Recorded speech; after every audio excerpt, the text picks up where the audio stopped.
छोटा सा गांव था।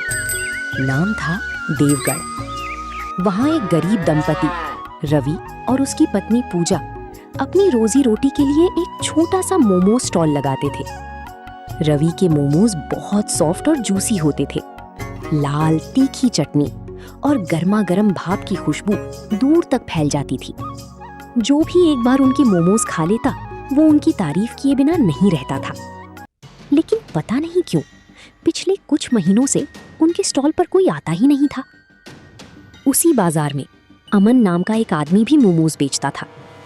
उसके स्टॉल पर रोज इतनी भीड़ लगती थी कि लोगों को टोकन लेकर इंतजार करना पड़ता था। एक दिन दो ग्राहक आपस में बात कर रहे थे। यार सच कहूं तो रवि के मोमोज का स्वाद अमन से कहीं ज्यादा अच्छा है। बिल्कुल, पहले मैं रोज रवि के ठेले पर ही मोमोज खाने जाता था। फिर अब क्यों नहीं जाते? पता नहीं, जैसे ही बाजार में आता हूँ मेरा दिल और मेरे कदम अपने आप अमन के ठेले की तरफ बढ़ जाते हैं। मेरे साथ भी बिल्कुल ऐसा ही होता है। रवि अपने स्टॉल के पास खड़ा चुपचाप उनकी बातें सुन रहा था। रवि मन में, आखिर अमन के ठेले में ऐसी क्या बात है कि मेरे पुराने ग्राहक भी मुझे छोड़कर उसके पास जा रहे हैं। शाम होते ही रवि ने उदास होकर स्टॉल बंद कर दिया। घर पहुंचते ही, आज कितनी कमाई हुई? बस 2 प्लेट मोमोज बिके। बस?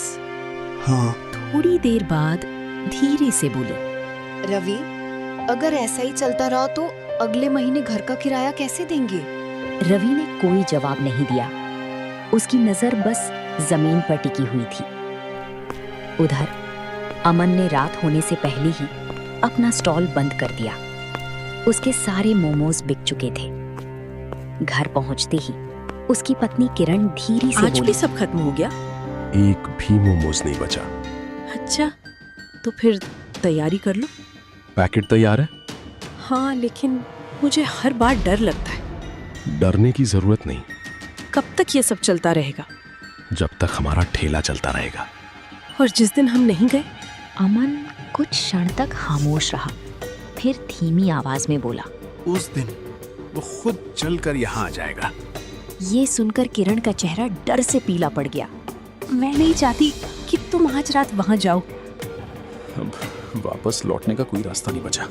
ये कहकर अमन ने काले कपड़े में लिपटा पैकेट उठाया और घर से निकल गया। उसी वक्त रवि पानी लेने के लिए घर से बाहर निकला। दूर उसकी नजर अमन पर पड़ी। इतनी रात को ये पैकेट लेकर कहाँ जा रहा है? रवि ने चुपचाप उसका पीछा करने का फैसला किया। अमन सीधा गांव के बाहर वाले पुराने रास्ते पर चलने लगा। रवि उससे काफी दूर रहकर सब देख रहा था। कुछ देर बाद अमन एक पुरानी बरगद के पेड़ के पास रुक गया। उसने इधर उधर देखा और काला पैकेट पेड़ के नीचे रख दिया।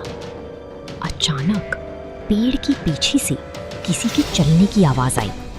रवि घबरा गया। उसने जल्दी से पास की झाड़ी में छिपकर देखना शुरू किया। अमन ने धीरे से कहा, मैं आ गया, जैसे हर बार आता हूँ।